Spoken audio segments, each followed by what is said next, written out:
Ok, el tema que vamos a revisar hoy día es lo referente a los métodos imagenológicos y los hallazgos semiológicos del traumatismo cráneoencefálico o simplemente trauma cráneoencefálico, ¿no? O TEC con sus siglas. Lo primero que hay que tener en cuenta aquí es que el paciente tiene que ser diagnosticado clínicamente y para ello se utiliza pues, la escala de coma de Glasgow para poder valorar si se trata de un compromiso del nivel de conciencia. Bien. Lo otro es que para hablar de traumatismo encefalocraneano, pues tiene que haber una lesión cerebral, tiene que estar alterada alguna función cerebral por el traumatismo. ¿Ya? O sea, no es solamente el golpe en la cabeza, tiene que haber, ¿ya? Tiene que existir una alteración cerebral, ¿ya? No solo es el golpe. Si, por ejemplo, nos damos un pequeño golpe en la cabeza, accidentalmente, nos va a formar ahí un pequeño hematoma en el cuero cabelludo, pero nuestro estado de conciencia es normal, nuestro nivel de conciencia es normal. Entonces, en ese caso, no vamos a decir que se trata de un TEC, un traumatismo encefalocraneano. ¿Ya? Tiene que haber lesión cerebral, ya tiene que haber una alteración cerebral, más la contusión. Entonces, así se define, como la alteración en la función u otra evidencia de patología cerebral causada por la contusión, o sea, por la fuerza externa. ¿Ya? Tiene que haber ambos elementos. Si solo hay el golpe y no hay alteración cerebral, eso no es TEC. ¿Sí? Lo primero hay que tener en cuenta. Lo segundo es que la hemorragia es el hallazgo más común en los casos de TEC. Y la hemorragia, según la ubicación, puede ser intraaxial o extraaxial. La extraaxial puede ser epidural, subdural o subaranoidea. En este cuadrito, en este dibujo, podemos ver nosotros las diferentes ubicaciones de las hemorragias. Por ejemplo, si nos vamos de dentro hacia afuera, ¿no?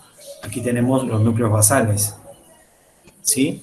¿Alguien recuerda el nombre de este núcleo? Lenticular. Lenticular. Ah, ya, claro, estos dos forman el núcleo lenticular. Pero el que está más externo, Putamen. y el más interno, Globo pálido. Globo pálido. globo pálido. Este otro, Tálamo. y este que está por aquí, Núcleo caudado. núcleo caudado de la cabeza. Muy bien, todo esto es una sustancia gris cortical. Estos núcleos vienen a ser sustancia gris central. Bien, ya, vean aquí la ubicación en esta sustancia blanca. Esto es una hemorragia intracerebral, lobar, porque está cogiendo buena parte de un lóbulo. Entonces, cuando decimos intraaxial, es lo mismo que decir intracerebral o también intraparenquimal, son sinónimos, ¿correcto? Aquí tenemos otra hemorragia intracerebral, pero profunda, es decir, que está a nivel de los núcleos basales. Esta también es una hemorragia intraaxial, intracerebral, intraparenquimal, lo mismo. Aquí tenemos un ventrículo lateral, el izquierdo, otro ventrículo lateral derecho. Vemos que se ha llenado también de sangre, o sea, una hemorragia intraventricular. Y se ha extendido del ventrículo lateral al tercer ventrículo. Sigue siendo una hemorragia intraventricular. Por otro lado, tenemos aquí una hemorragia extraaxial, uno de los tipos, conocida como subdural.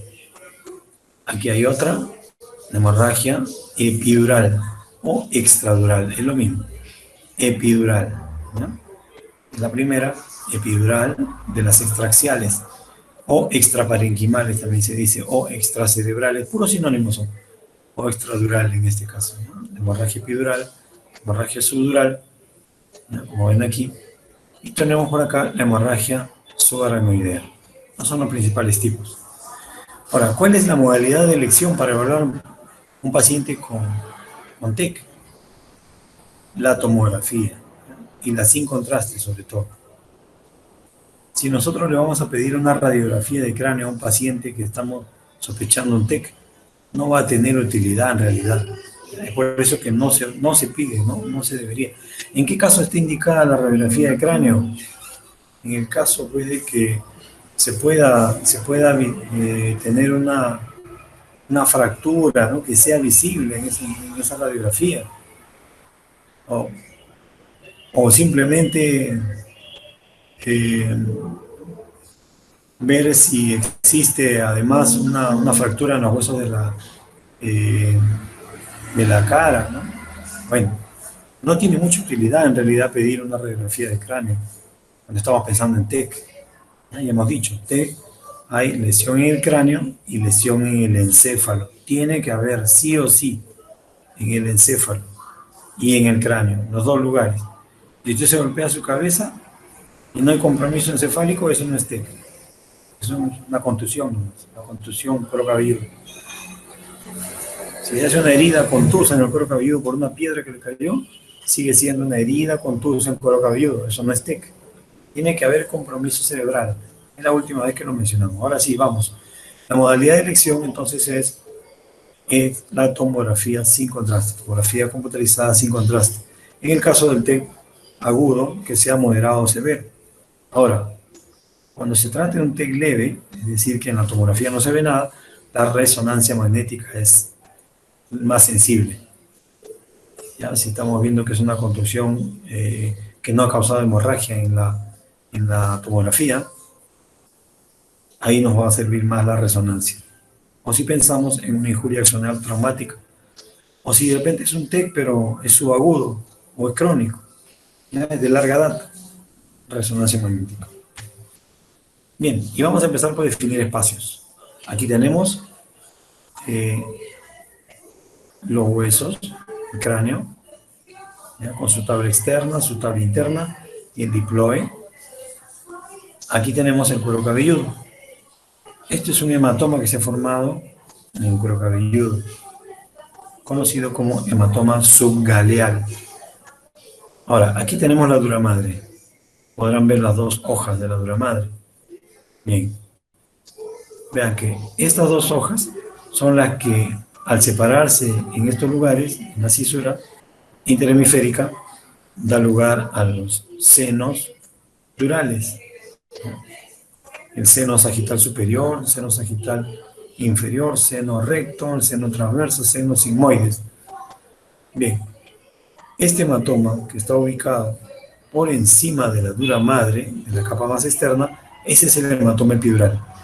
En cambio, si el hematoma se ubica por debajo de la dura madre más interna, ese es el hematoma subdural.